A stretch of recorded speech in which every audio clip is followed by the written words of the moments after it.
Adam here with Brooksaw Antiques. Today we have this 1948 Royal Arrow vintage portable typewriter. I'm going to show you how to use the functions and make sure they all work. Made in the USA, and this is basically the same as the Quiet Deluxe without the tab function. One of the more popular typewriters during this era. Up top are the margins. This is the left margin. I'm going to set that on 0 and the right one around 75. And the left one also has a magic margin function. So you just put the carriage to where you want the margin, flip the switch, and it sends it to that spot. Hold it and push the carriage to where you want it if you want it closer to the edge. Let it go, and that's where that margin is. Excuse me.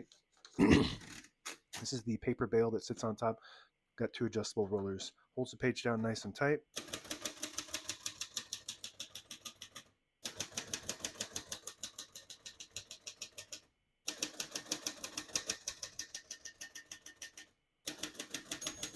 Once you hear the bell, you're near the end of the margin. Hit this line space, get you back to the beginning, and skips 1 or 2 spaces. Right now we have it on double, but if you want single, just flip the switch back.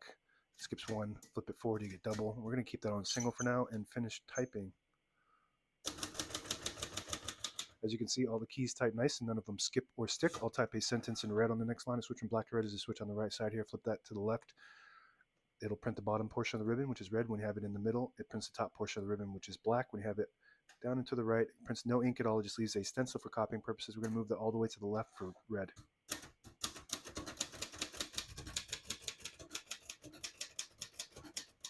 Oops.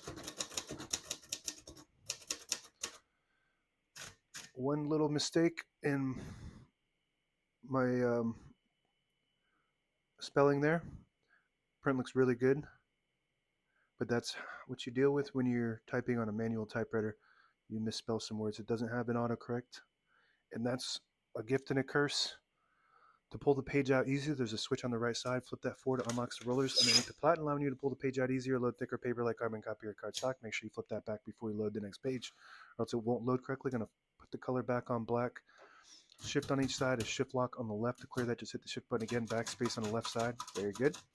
Margin release on the right, and get to the end of the margin. There's a mechanism that blocks you from printing. Hit that margin release button. It does allow you to type past that all the way to the end.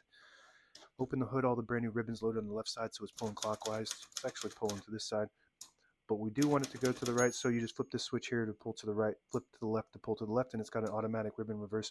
When you get to the end of the ribbon, it will pull on this little mechanism on either side with the eyelet, which is a little metal piece on the end of the ribbon, and swap the direction automatically, so you don't have to actually change the direction unless you have an issue with your ribbon.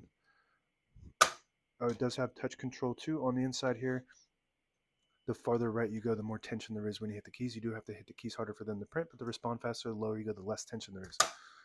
Carriage release on both sides. Super smooth and tight carriage action on both sides.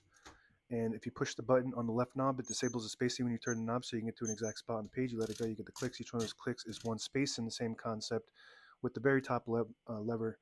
This is your line space selector, and the one next to that is your line space retainer, which disables or enables the line space. You just want to be careful when you use that because you will lose your line.